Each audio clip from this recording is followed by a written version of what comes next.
আজকে আপনি একবার যা দেখামো দেখে যদি মুখ দিয়ে পানি পড়ে আমার কিচ্ছু করে নাই, কারণ আমি দিন না আমার শেষ হয়ে গেছে না, ঠিক আছে? এর জন্য লাগবো আমার কাঁচা কাঁচা আম, সুন্দর করে এটাকে ছেচ্চা মেচ্চা নিতে হবে, ঠিক আছে? শালর পুত পড়ে গেছে, এটাকে মুখে ঢুকাই ফেলি, এটার আর বাঁচার কোনো অধিকার নাই। মানে যে কটাই নিচে পড়ে যাবো, যেটুকু নিচে পড়ে যাবো সেগুলো আমার মুখের ভিতর চলে যাবে, কারণ এগুলো ফালানোর কোনো মানেই হয় না, ঠিক আছে?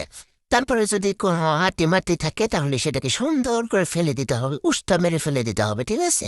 এখানে আঠির কোনো চান্স নেই, এখানে আঠিরা কোনো সুযোগ পাবে না। এভাবে ছেঁচে নিয়েছি, এবারে মরিচ বেজে নিয়েছি। আপনাদের পাশা জ্বালাইতে চাইলে তাইলে বেশি বেশি মরিচ দিবেন, আর যদি কম জ্বালাইতে চান তাহলে কম মরিচ দিবেন। সুন্দর করে এটাকে ডলে ডলে ডলে ডলে নিচ্ছি, ঠিক আছে? সুন্দর করে মাখায় নিচ্ছি, আমি কিন্তু অল্প একটু লবণ দিয়েছি। লবণ আপনাদের টেস্ট অনুযায়ী দেবেন। আমি আর কি বলবো, আমার মুখ দিয়ে পানি চলে আসছে, মানে কথা বলতে পারতেছি না, ঠিক আছে? সুন্দর করে মাখায় নিচ্ছি, এবারে দিয়ে দিচ্ছি চিনি, কারণ অতিরিক্ত পরিমাণে টক ছিল, এটা চিনি দিয়ে সুন্দর করে মাখা ঝাঁকা করে নিতে হবে, যেন এটা থেকে এটা রসটা বের হয়ে যায়। তাহলেই তো খেতে মজা, সেই লেভেলের মজা।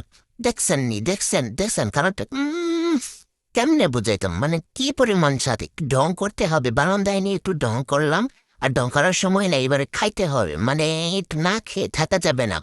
সেই সেই মজা, মানে কি বলে বুঝাবো, সেই মজা। আমার মেয়ের খাওয়া দেখে নিশ্চয় বুঝে যাচ্ছেন এটা কি পরিমাণ মজা, ঠিক আছে?